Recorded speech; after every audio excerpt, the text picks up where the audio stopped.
행복한 사람들의 축제를 준비하는 우리 교회에게 필요한 내용이 아닐까 싶습니다. 바로 복음 증거의 사명에 있는 교회가 밖으로는 전도를 하지만 안에서는 태신자들을 감당할 공동체로 교회가 서가야 하지 않을까, 이런 고민에 있어서 이 설교를 준비하게 됐어요. 여러분, 데리고 왔는데 온 곳이 좋은 곳이어야 되지 않겠습니까? 막상 복음을 전달하고 그 생명의 복음, 우리를 살린 그 복음을 전달해서 이곳에 데리고 왔는데, 막상 데리고 왔는데 이 교회가 조금 쑥쑥해, 조금 별로야.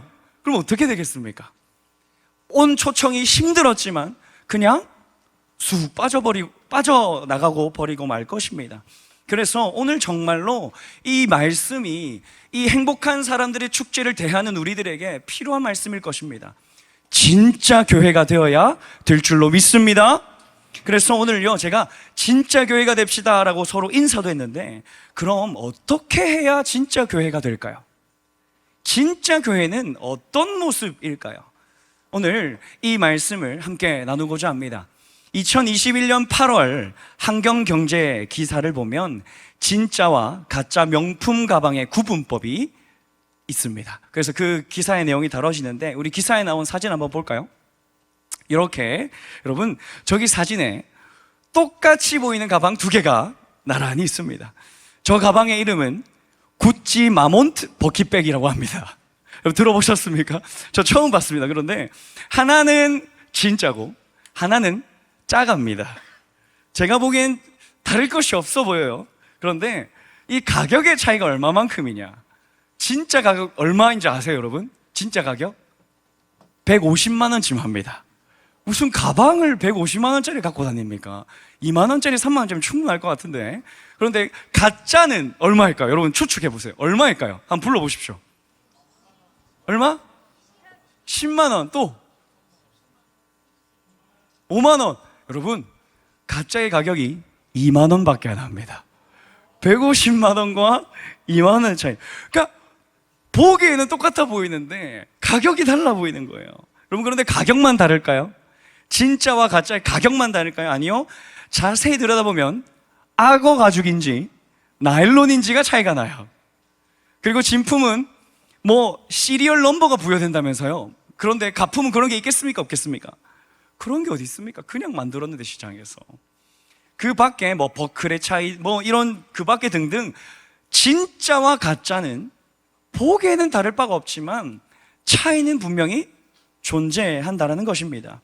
진짜와 가짜는 분명한 차이가 납니다. 그럼 여러분, 질문해 보겠습니다. 여러분 남자친구나 여자친구에게 진짜 가방을 선물 받고 싶겠습니까? 가짜 가방을 선물 받고 싶겠습니까? 당연히 진짜. 여러분, 2만 원짜리 받을래요? 150만 원짜리 받을래요? 저는 150만 원짜리 받고 싶어요. 그러니까 우리는 진짜이기를 원한다는 것이죠.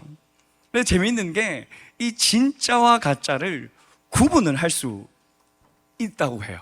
근데 그 구분 방법이 뭐냐? 바로 비 올 때입니다. 비 올 때. 여러분, 진짜 명품백은 비가 오면 품고 달립니다. 내 애기 비 맞으면 안 돼, 내 이 가방 비 맞으면 안 돼 하면서 안고 달려. 그런데 가짜는 내 머리를 보호해서 쓰고 달려요. 가짜 백은 머리에 올려서 비를 맞으면서 달립니다. 이처럼 여러분, 재미있게 가방의 이야기로 이야기를 시작했지만, 여러분, 가방처럼 우리가 다니는 교회도 이와 같이 진짜와 가짜가 존재합니다. 이 둘은 보기 쉽게 구분하기가 어려워요. 그러나 자세히 들여다보면 한 번에 알 수가 있습니다. 달라요. 진짜와 가짜는 달라요. 여기서 다르다는 표현이 민수기 14장 24절에도 사용되었는데요. 우리 민수기 14장 24절 말씀을 우리 함께 읽어보도록 하겠습니다. 시작!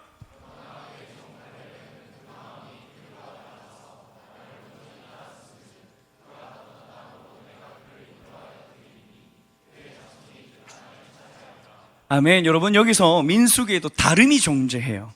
약속의 땅인 가나안 땅을 정탐하고 돌아온 갈렙과 여호수아와 열 정탐꾼이 달라요. 같은 땅을 보고 왔습니다. 그런데 완전히 다른 보고를 해요. 열 정탐꾼은 스스로를 가나안 주민들에 비해 메뚜기라고 말합니다. 저들은 너무 커요. 장성해요. 그러니 그들에 비해 우리는 메뚜기와 같습니다라는 이야기를 해요. 그러나 갈렙과 여호수아는요, 어떤 이야기를 하냐면 하나님이 우리를 위하시면 저들은 우리의 밥입니다 라고 이야기를 해요. 그러면서 이 고백을 하는, 이렇게 고백해서 이렇게 보고를 하는 갈렙과 여호수아에게 하나님은 이렇게 이야기하십니다. 얘들아, 갈렙과 여호수아는 다르다. 너희들과 다르다. 이 다름을 하나님께서 이야기하세요. 여기서 여러분, 말하는 다름은 무슨 말일까요? 어떤 의미겠습니까? 진짜와 가짜를 구분 짓는 이야기이겠죠. 그렇다면 오늘 우리는 진짜 교회, 즉 다른 교회, 그 모습은 어떠해야 하는가를 함께 살펴보고자 합니다. 그래서 초대교회의 모습을 좀 모델링 하려고 하는데요, 여러분, 초대교회는요 굉장히 매력적인 교회였어요. 그래서 초대교회는 언제나 능력과 사랑으로 충만한 교회였습니다. 초대교회는 누구나 오고 싶어하는 교회였어요. 왜냐하면 다르기 때문입니다. 달랐거든요. 보십시오, 여러분, 본문을 보시면 소유와 자산의 어떤 것들을 나누어요. 서로 통용합니다. 그렇게 함께 사랑하며 살아갑니다. 그래서 계속해서 교회는 세상으로부터 칭찬을 받아요. 와, 진짜 이런 공동체가 있어? 이런 모습이 있어? 그러면서 막 흥황해져 가요. 무엇이 달랐기에 그랬을까?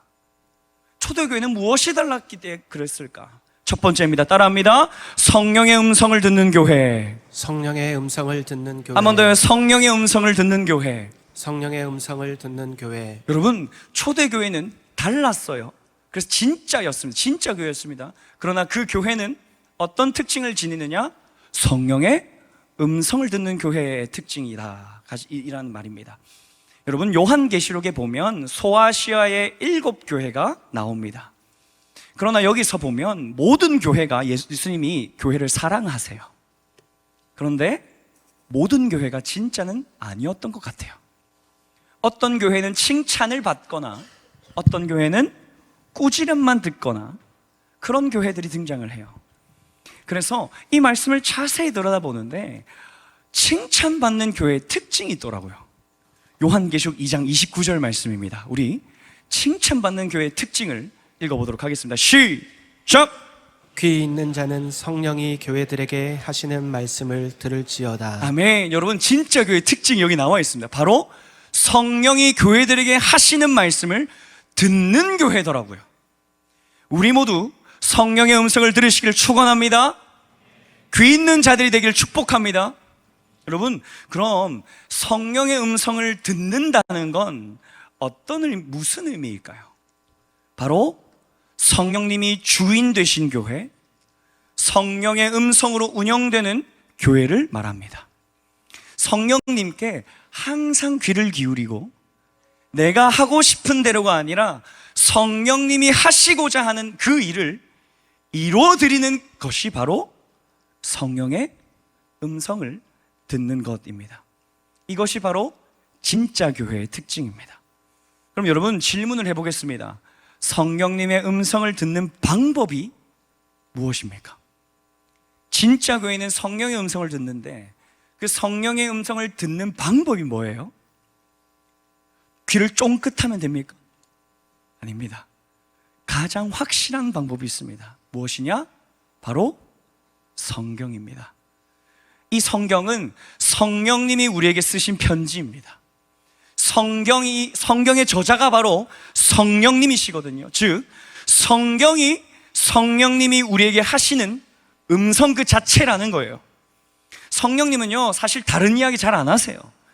진리의 영이신 성령님은 오직 하나님의 말씀만 이야기하십니다. 즉, 성령의 음성을 듣는 것 이꼴 하나님의 말씀에 순종하는 것, 이렇게 여러분들 이해하셔도 좋습니다. 진정한 교회는 성령님의 말씀에 귀를 기울여요. 성경에서 무엇이라 말하는가, 성경의 이야기에 관심을 기울입니다. 어떤 목사님이 그러던데, 누가 그러던데가 아니라 성경이 무엇이라 말씀하시더라, 이것이 바로 칭찬받는 교회의 특징이에요. 만약 우리가 살아계신 하나님의 말씀, 즉 성령의 음성을 들을 때에 우리 교회는 성령의 충만한 교회가 될 줄 믿습니다. 그 음성에, 그 성경에, 하나님의 말씀에 반응할 때 우리는 그가 거하시는 성전이 될 줄로 믿습니다. 아마 그곳에서는요, 성령님이 마음껏 일하시는 곳일 거예요. 성령의 음성을 듣는 교회, 성경에 집중하는 교회는 성령님께서 마음껏 역사하실 수 있는 교회가 되어질 거예요. 그 음성에, 하나님의 말씀에 반응할 때 성령님은 임하시는 줄 믿습니다. 그분이 오셔서 우리에게 생명을 전해주실 거예요. 여러분, 혹시 수련회에서 은혜를 받은 경험이 있으십니까? 보통 이상하게 이 주일, 그러니까 수련회 저녁 날만 되면 눈물을 쏟습니다. 그렇게 하면서 우리는 저녁에 꼭 둘러 이렇게 서게 해서 옆 사람 손을 잡게 합니다. 그러면서 어떻게 해줍니까? 서로를 위해서 기도해줘요. 그런데 막 이 수련회 때 은혜를 받고 보니까 옆 사람의 손을 딱 잡는데 이 옆 사람이 너무 좋은 거예요. 그냥 보기만 해도 너무 애가 이뻐 보이고 막 멋있어 보여요. 혹시 이런 경우 있으십니까? 여러분 지금 한번 보십시오, 옆 사람. 그렇게 막 그닥 이뻐 보이진 않지 않습니까? 맞죠? 그래 보이죠? 그런데 이상하게 수련회에 은혜를 받고 나면 옆 사람 딱 보는데 막 이뻐 죽겠어, 막 뽀뽀하고 싶어 죽겠어, 막 그런 거 있지 않습니까? 막 이뻐 보이는 거예요. 근데 그게 왜 수련회 때는 그게 될까요? 바로 성령님이 우리 안에 오셨기 때문입니다. 여러분, 성령님이 임하셔서 우리 안에 어떤 일을 하시냐면 우리의 어그러진 모든 시선과 우리의 갈라진 그 마음들을 회복시키세요. 성령이 하시는 음성을 듣는 교회의 특징은 성령님이 임하시는 교회거든요. 그게 진짜 교회거든요. 근데 그 교회의 특징이 뭐냐? 성령님이 임하시니까 그냥 사랑이 저절로 되는 거예요. 그냥 교제가 그저 되는 거예요. 이걸 원어로는 코이노니아라고 합니다. 코이노니아. 근데 그 코이노니아가 막 풀어져요. 여러분, 코이노니아의 그 원어의 뜻을 아십니까? 삼위일체의 연합, 그분끼리의 그 교제를 말할 때 코이노니아라는 교제라는 원어를 써요. 근데 성령님이 임하시면 우리끼리, 우리 교회에서 그 코이노니아가 이루어진다라는 거예요. 은혜를 받고 나면 괜시리 옆에 있는 형제가 이뻐 보이고 괜시리 멋져 보이는 이유, 성령님이 임하실 때 그렇게 되는 줄 믿습니다. 그래서 여러분, 우리는요 매주의 예배가 성령님이 경험되어야 될 줄 믿습니다. 우리의 매일이 성령님께 붙들려서 그분이 공급하시는 능력으로 살아내야 될 줄 믿습니다. 그래서 막 1년에 한두 번만 막 성령님 경험해서 막 옆에 형제가 막 이뻐 보이고 막 서로를 위해서 눈물로 기도해 주는 게 아니라 매주의 예배에 그런 경험이 되어야 될 줄 믿습니다. 그게 진짜 교회의 특징이에요. 그게 진정한 교회의 특징이에요. 성령님이 운행하심으로 서로가 교제가 되어지는 것. 그때 미운 다툼 시기 질투 버리고 우리 서로 사랑해가 되는 거예요. 그냥 막 미운 다툼 시기 질투 안 해 이게 아니라 성령님이 쿵 임하시니까 미운 다툼 시기 질투가 안 되는 거예요. 그냥 저절로 사랑해지는 겁니다. 그래서 막 제가 막 억지로 옆 사람 보면서 막 사랑하고 축복합니다 인사 안 해도 성령님이 임하시면 저절로 그냥 사랑하고 축복한다고 인사가 되고 그렇게 서로를 기도해 주게 되어져요. 생명이 경험되면 생명은 흘러가게 되어 있습니다. 그런데 사랑하는 여러분, 그거 아십니까? 세상이 이런 교회를 찾아요. 성령의 충만한 교회를 세상이 보고 싶어 해요. 성령의 음성을 듣고 성령님을 경험시켜줄 교회를 세상은 갈급해야 합니다. 여러분, 우리는 포스트 모더니즘의 세대를 살아가고 있습니다. 포스트 모더니즘은 되게 스피리추얼해요. 영감이 중요해요. 감동되는 것을 좋아해요. 터치가 되어야 돼요. 그래서 젊은이들은요, 이런 것들을 찾아다닙니다. 미술관, 영화, 예술, 전시회 등등 그런 경험들을 중시해요. 그 작품을 보서 오는 그런 터치를 받고 싶어요. 거기서 오는 영감을 받고 싶어 합니다. 그런데 여러분, 진짜 영적인 곳, 진정한 진리와 생명이 있는 곳이 어디입니까? 그들은 어디로 와야 됩니까? 교회죠. 교회입니다. 교회에 오면 그런 영적인 터치가 일어날 수 있는 거예요. 그들이 세상에서 막 전시회 안 가도 교회만 오면 그런 터치가 경험되어지니까, 막 교회에 오면 되니까, 여러분, 뭐 거기 전시회 갈 필요가 없는 겁니다. 교회가 그 생동감, 그 역동성, 그 하나님으로부터 오는 그 사랑의 터치를 교회가 경험시켜줘야 될 줄 믿습니다. 다른 것이 아니라 교회는 그들에게 무엇을 주어야 되는가? 성령님을 그들에게 알려줘야 될 줄 믿습니다. 여러분, 생각해 보십시오. 우리의 예배가 그런 감동과 역동이 일어나는 교회가 된다면, 성령의 음성에 매주 기울이고 그분의 주권을 인정하며 그냥 모두가 와, 이곳에 하나님 계신다고 고백하는, 그래서 막 예배에 압도가 되고 그분의 사랑 앞에 막 무릎 꿇게 되고 그냥 저절로 눈물이 흐르고, 그런 매주의 교회가 일어나면 어떻게 될까요? 아마 매주 결신이 일어날 거예요. 영혼 구원이 저절로 일어날 겁니다. 여러분, 생각해 보십시오. 나를 지은 창조주가 이 공간을 거니시는데 처음 온 사람도 본능적으로 알게 될 거예요. 여기 뭐가 있다. 막 끌립니다. 다르다. 여기 다르다. 교회에 오니까 뭔가 집에 온 것 같아. 여기 오니까 내가 살아있음이 경험되어져. 왜요? 창조주를 만나는데 당연히 피조물이 반응하지 않겠습니까? 창조주가 임하셨을 때 피조물인 그 사람은 반응하게 되어 있는 겁니다. 나를 아시고 나를 지으신 이가 이곳에 계시니까 본능적으로 알게 되어져요. 그러기 위해 우리 예배에 성령님이 임하셔야 되는 줄 믿습니다. 우리는 영과 진정으로 드리는 예배가 되어서 이곳에 주님이 일하실 수 있도록, 주님이 마음껏 역사하실 수 있도록, 주님께서 한 사람 개개인의 터치를 일으키실 수 있도록 이 공간을 열어드려야 돼요. 그렇게 우리는 성령의 음성에 귀 기울여야 됩니다. 말씀에 순종해야 합니다. 우리는 그분을 환영해야 될 줄 믿어요. 그분께 우리는 정렬되어야 돼요. 우리의 주권을 명확히 해야 됩니다. 누가 주인이신가? 삼위일체 하나님이 우리의 주권이 주인이신 줄 믿습니다. 우리는 주권을 명확히 해야 돼요. 여러분, 교회는요, 달라야 돼요. 달라야 돼요. 진짜 교회는 달라요. 세상과 다릅니다. 특별히 이 다름은요, 세상이 줄 수 없는 어떤 것이어야 돼요.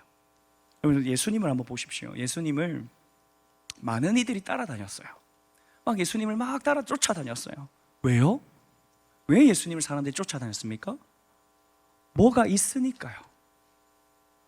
그분을 따라다니면 뭐 빵도 좀 주고 뭐 병도 낫는 기적도 막 보여주고, 그게 신기해서 같이 다니는 사람도 있었겠죠. 그런데 그 예수님을 따라다니다 보면 뭐가 있는 거예요.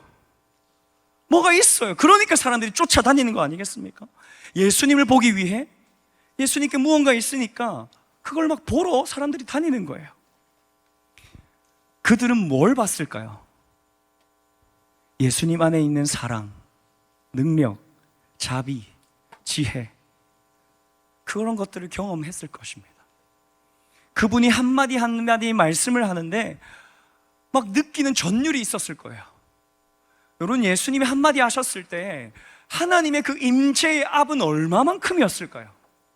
서로 사랑해라라는 그 가르침을 외쳐주셨을 때에 그 살아계신 하나님의 음성으로 전달되는 그 메시지가 그들에게 심령이 얼마만큼 박힐까요? 아마 그들의 인생은 변화되었을 것입니다. 삭개오가 변화됐던 것처럼요. 여러분, 예수님을 그렇게 쫓아다녔을 그 사람들에게 우리 교회도 그런 예수님의 능력과 사랑을 보여줘야 돼요. 교회 또한. 그건 어떻게 가능한가? 성령님이 임하셔야 가능합니다. 성령님이 임하셔야 가능해요. 우리가 뭐 어떻게 이렇게 막 하트 하면서 막 사랑해 막 한다고 안 돼요.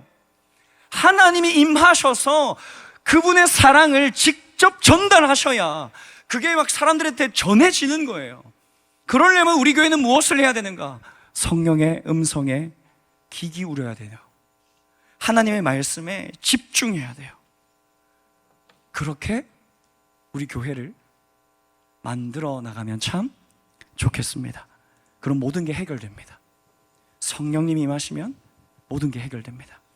자, 이제 두 번째를 살펴보겠습니다. 진짜 교회의 특징 두 번째, 따라합니다. 서로 사랑하는 공동체. 서로 사랑하는 공동체. 한 번 더, 서로 사랑하는 공동체. 서로 사랑하는 공동체. 여러분, 오늘 본문을 보면 43절부터 보십시다. 자막 없습니다. 여러분, 성경을 펴서 보세요. 없으면 이렇게 폰에 주보 본문이라도 보세요. 따라와 보세요. 눈으로 따라오십시오. 여러분, 43절을 보면 성령님이 임하심으로 기적이 일어납니다. 그러면서 그 기적이 일어나면 어떤 일이 일어나는가?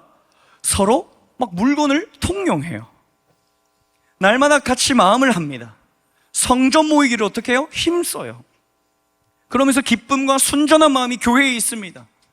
기적, 즉 하나님의 일하심의 방식인데, 성령님이 임하실 때 교회에게 일어나는 일상입니다. 그러니까 성령님이 임하시니 어떤 일이 일어나요? 한 마음이 돼요. 같이 마음이 품어져요. 서로 막 기뻐서 모여요. 하나님을 찬미합니다. 마지막으로 세상으로부터 칭송을 받아요. 다르다. 그래, 너희들이 진짜구나. 그로부터 오는 결과, 복음을 믿는 사람들이 늘어나기 시작하는 겁니다. 복음을 접하는, 그렇게 영생을 누리는 사람들이 날로 계속해서 증가해져 가는 거예요. 여러분, 성령님이 임하시면 이 모든 게 되게 자연스러운 일인 거예요. 하나님이 일하시면 교회는 날로 성장합니다. 서로 하나가 됩니다. 진짜 교회는 그러므로 서로 용납해 줍니다. 서로 이해해 줍니다. 나라는 사람의 가치와 존귀함을 인정합니다. 그래, 너 존귀해. 야, 너 정말 하나님 앞에 고귀한 존재야. 그게 교회에 오면 확인이 돼요. 그러면서 사랑을 경험하게 됩니다. 건강해집니다. 교회에 오면 새로워집니다. 왜요? 교회 안엔 사랑이 있기 때문에. 교회 안에 성령님이 임하시는 그 교회 안에, 진짜 교회에는 사랑이 있기 때문에 그렇게 되어진다는 거예요. 근데 여러분, 사랑은 다양해서요, 다양한 모습으로 표현이 됩니다. 뭐 특별히 친절함으로, 자상함으로, 부드러움으로 표현이 돼요. 여러분, 옆 사람 한번 보십시오. 부드럽게 한번 미소 지어 주십시오. 찡긋 한번 해보십시오. 윙크 한번 해주시고. 부드럽게. 이게 사랑이에요, 여러분. 이게 왜 사랑이에요, 사랑. 여러분, 아이 컨택이라는 프로그램을 혹시 아십니까? 그러니까 뭐 아무 말도 안 하고 그냥 눈만 서로 쳐다보다가 끝나는 프로그램이에요. 근데 참 신기해요. 거기에 사람들이 눈만 이렇게 쳐다보는데 울어요.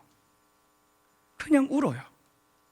아무 이야기를 안 하는데 원수지간이었던 그 사람들이 그냥 막 화해해요. 말 안 했는데, 눈만 봤는데. 제가 신기해서 보는데, 와, 이거구나를 알게 됐어요. 박수를 쳤어요. 와, 이거구나. 진심은 말이 아니더라도 전달되는구나. 그 사람의 눈을 보면 그 사람을 이해하게 되는구나. 사랑하는 여러분, 우리는 교회에서 얼마나 따뜻한 눈빛을 보내고 있습니까? 얼마나 사랑스러운 눈빛을 보내고 있습니까? 대부분 우리의 표정은 어떻습니까? 찡그리고 보고 있지 않습니까? 막 뱀 눈깔로 막 이렇게 보지 않습니까? 그러니까 대부분 우리는 그 어떤 사람을 보면 막 인상을 찡그려요. 탐탁치 않아 합니다. 그런데 교회는 그런 곳이 아니에요. 우리 태연이가 끽끽끽 돼도 사랑의 눈을 쳐다보는 겁니다. 여러분, 한번 쳐다보세요. 태연이 어디 있어? 태연이 어디 있어? 아, 저기 있어요. 사랑해. 여러분, 이게 교회입니다. 이게 교회예요. 그러면서 물론 금요 성령 집회 가서 막 이래버리면 제가 아주 혼쭐을 냅니다. 너 교회는 내보낸다 하긴 합니다. 하긴 하는데 지금은 교회잖아요. 맞죠? 그러니까 여기 우리는 그런 눈빛으로 쳐다봐 줘야 돼요. 그러니까 교회는 계급 없이 모두가 동등합니다. 누구 하나 잘난 사람, 못난 사람이 존재하지 않아요. 하나님의 아들과 딸들만 존재할 뿐입니다. 용납하지 못할 잘못이 없고 용서하지 못할 실수는 없습니다. 그것이 바로 교회예요. 그런데 어느 순간 교회가 그걸 잃어버렸어요. 비판하기 일쑤입니다. 삿대질하기 일쑤입니다. 여러분, 교회는요 이렇게 검지를 막 상대방에게 이렇게 하는 곳이 아니에요. 어떻게 해야 되느냐? 손가락을 이렇게 해야 돼요. 자, 한번 해봅시다. 옆 사람한테 이렇게 쫙 해보세요. 좀 하세요. 좀 하세요. 쫙, 쫙. 자, 끝까지 안 하는 사람 있다. 야, 대단하다. 대단하다. 그러나 그 사람도 사랑합니다. 여러분 서로 사랑하는 게 교회예요. 우리 교회가 사랑이 넘치는 교회가 되기를 축복합니다. 그럼 태신자는 절로 와요. 전도 막 힘써 안 해도 돼요. 그냥 와요. 사랑이 경험되면 와요. 다르니까. 달라서 와요. 그럼 반대로 여러분, 사랑하지 않는다면 태신자는 오지 않을 겁니다. 아니, 안 왔으면 좋겠어요. 저는 기껏해서 예수 그리스도의 복음을 믿었는데 교회에 왔어요. 근데 예수 믿는 사람들끼리 막 서로 싸워요. 서로 미워해요. 서로 삿대질해요. 서로 막 비판해요. 그러면 안 오는 게 낫잖아요. 그러면 그냥 복음 전달 안 하셔도 돼요. 그런 교회에 초청할 거라면 어떻게 해야겠습니까? 그러면 여러분, 전도하려면 어떻게 해야겠습니까? 우리가 이 교회로서 사랑하고 성령님을 모셔드리는 진짜 교회가 되어야 되는 줄 믿습니다. 교회는 달라야 돼요. 달라야 돼요. 요한복음 15장 12절에서 14절 말씀에 이런 말씀이 있습니다. 우리 함께 읽어보도록 하겠습니다. 시작. 내 계명은 곧 내가 너희를 사랑한 것 같이 너희도 서로 사랑하라 하는 이것이니라. 사람이 친구를 위하여 자기 목숨을 버리면 이보다 더 큰 사랑이 없나니 너희는 내가 명하는 대로 행하면 곧 나의 친구라. 아멘. 여러분, 말씀을 보십시오. 서로 사랑하라라고 하십니다. 성령의 음성은 뭐라 말하십니까? 서로 사랑하라라고 하십니다. 그런데 그 정도가 어떤 정도냐? 내가 너희를 사랑한 것 같이 서로 사랑하래요. 여러분, 예수님은 우리를 어떻게 사랑하셨습니까? 십자가로 죽으시면서까지 사랑하셨습니다. 죽기까지 사랑하셨습니다. 그러니 우리에게 이 13절 말씀은 어떻게 받아들여져야 되냐면, 내가 너희를 사랑한 것 같이 서로 사랑하라. 내가 너희를 위해 십자가를 지고 십자가를 짐으로써 목숨을 바친 것처럼 너희도 그렇게 서로 사랑하라 라고 예수님이 부탁하시는 거예요. 그렇게 목숨을 버리라고 말씀하시는 겁니다. 그럼 그 사람이 진짜 내 친구야 라고 말씀하시는 거예요. 내 사랑을 아는 사람이라고 말씀하십니다. 내가 너희를 사랑한 것 같이 너희도 서로 사랑하라. 그것이 바로 내 친구라면 그렇게 할 거야. 여러분, 말씀 앞에 우리가 섭시다. 여러분, 섭시다. 교회는요, 구원의 은혜를 아는 사람들이 모이는 공간이에요. 모이는 공동체예요. 십자가의 사랑 아는 사람들이 모여있는, 그렇게 앉아서 예배를 드리는 공간이 교회예요. 교회에 오면 그래서 달라요. 십자가 사랑이 있기에 달라요. 달라야 해요. 여러분, 세상엔 이 사랑이 없습니다. give and take, 쟁취해야 되고 어렵게 얻어내야 돼요. 아니요, 근데 교회의 사랑은 달라요. 그냥 기부만 있습니다. 내어줌만 있습니다. 십자가 사랑만 있습니다. 그러니 세상이 줄 수도 없고 꾸며낼 수도 없는 진짜 사랑이 교회에 있는 거예요. 그 계명에 순종함으로 전해지는 그 사랑이 교회에 있어야 될 줄로 믿습니다. 용서함이 있는 게 진짜 교회예요. 지적질하는 게 교회가 아니에요. 진짜 품어주는 것이 교회예요. 그런 사람들이 있지 않습니까? 지적질하면서 자신의 존재 가치를 올리는 사람, 막 깎아내리면서 나를 올려치게 하는 사람, 그거 교회 아니에요. 그건 그 사탄의 방식입니다. 그거 하지 마세요. 교회에서 그거 제발 좀 하지 마세요. 교회는 나도 좀 잘 되고 너도 잘 되고, 아니면 내가 안 돼도 되니까 너가 잘 됐으면 좋겠어. 이게 진짜 교회의 마음이에요. 그게 예수 그리스도의 십자가 정신입니다. 그때 태신자는 오게 될 겁니다. 그런, 여러분 질문해 보겠습니다. 그런 교회는 누가 만듭니까? 성령, 정답. 박수 한번. 이야. 맞습니다. 성령님과 또한 그 성령을 따라가는 교회가 그 일을 감당해야 합니다. 여러분, 내가 해야 돼요. 여러분, 우리들이 교회잖아요. 여러분, 이런 설교를 하면, 그래, 교회가 그래야지. 그래, 교회가 그래야지. 뭔 소리 하세요? 여러분이 교회예요. 내가 해야 돼요. 이런 설교를 하면 대본에 맞아 막 하면서 막 그때부터 또 막 해야 돼, 저렇게 해야 돼 막 하고 있어. 내가 해야 돼요. 나부터 실천해야 돼요. 뭐 교회 막 저기 다른 단체 이야기를 합니까? 아니요. 우리 경산중앙교회 갈릴리와 샬롬을 이야기하는 겁니다. 우리의 교회 공동체의 문화를 이야기하는 겁니다. 서로 사랑하는 것. 에베소서 4장 2절에서 3절 말씀을 우리에게 이렇게 권면합니다. 우리 함께 읽겠습니다. 시작. 모든 겸손과 온유로 하고 오래 참음으로 사랑 가운데서 서로 용납하고 평안에 매는 줄로 성령이 하나 되게 하신 것을 힘써 지키라. 아멘. 성령님이 하나 되게 하셨습니다. 그러면서 우리에게 부탁하십니다. 이걸 지켜라. 너희들이 이걸 힘써 지켜라. 성령님이 오시면 저절로 됩니다. 그런데 그 하나 되게 하신 것을 우리에게 부탁하십니다. 힘써 지켜라. 여러분, 힘을 써야 돼요. 사랑해야 해요. 억지로 비판이 올라오는데 그걸 멈춰야 돼요. 그게 우리가 해야 되는 사명입니다. 말씀을 맺겠습니다. 여러분, 유행은 지났는데 최근에 경찰과 도둑이라는 그 게임이 유행한 거 혹시 아세요? 다 큰 청년들이 막 100명씩 모여가지고 막 모르는 사람들끼리 막 술래잡기 해요. 야, 경찰과 도둑. 야, 그걸 보는데 사람들이 할 짓이 그렇게도 없나 막 싶어요. 여러분, 막 이해가 막 안 됩니다. 근데 막 당연히 막 그럴 것 같긴 해요. 막 어렸을 적에 막 스마트폰 없이 친구들이랑 노는 그 낭만을 막 찾고 싶은 거겠죠. 저 역할을 교회가 해야 되지 않을까라는 생각이 들었습니다.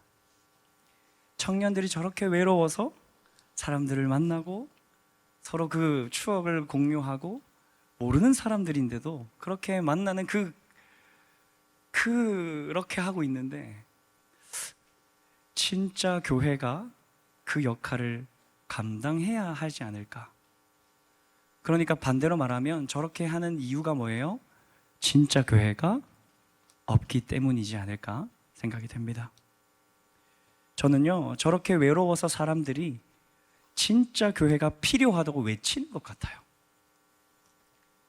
교회에 진짜로 오고 싶어 하는 것 같아요. 저게 교회잖아요, 사실.